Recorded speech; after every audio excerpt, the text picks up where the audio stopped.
I had a issue 2 years ago, a little over 2 years ago. And I found myself in a hospital with doctors over me telling me I had a heart issue, a left ventricle issue. And just to top it off, there was a problem with diabetic, which I didn't know I was. And that resulted in 8 medications related to the heart and various things, and 4 shots of insulin a day. The most shocking thing to me, though, was when I read the medical report and it says morbidly obese. And I had let the lockdown get to me with eating everything that didn't eat me first. Anyway, I had ballooned to 317 pounds.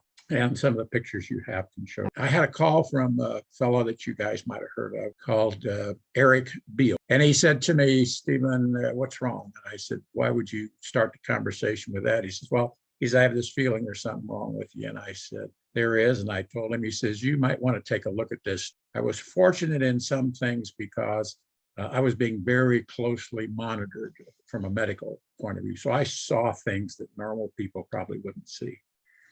To get over the whole thing, I mean, there was blood tests, there was daily blood tests, there was all kinds of things. 6 months after I was on X39, and I did X49 as well. And I adjusted my diet to be sure. But 6 months after I was on the X39 and the related patches, I was told by my primary physician as he sat back in his chair and took a deep breath. I have never said this to a patient before, but you're no longer a diabetic. There's no reason for you ever to have any more insulin or anything else. The tests all show that your pancreas, actually all of your organs are functioning much younger than your age. So that was a pretty good one for me. And then 2 months after that, a cardiologist told me, the reason we ran you through all of those tests twice, and believe me, they're not easy to go through, is because we thought there was some mistake.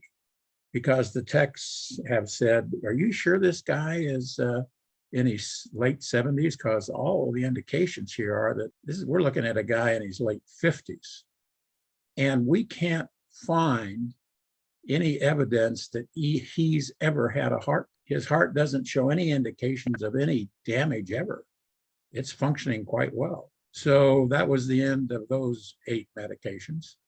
And since that time, as you can well imagine, I have been trying to spread this incredible technology with everybody that I can. Some listen, some don't. It's fine. The last picture you saw up there on the left in my sport coat was on the 10th of February. That's when I turned 79 years old. So anyway, that's what happened to me, and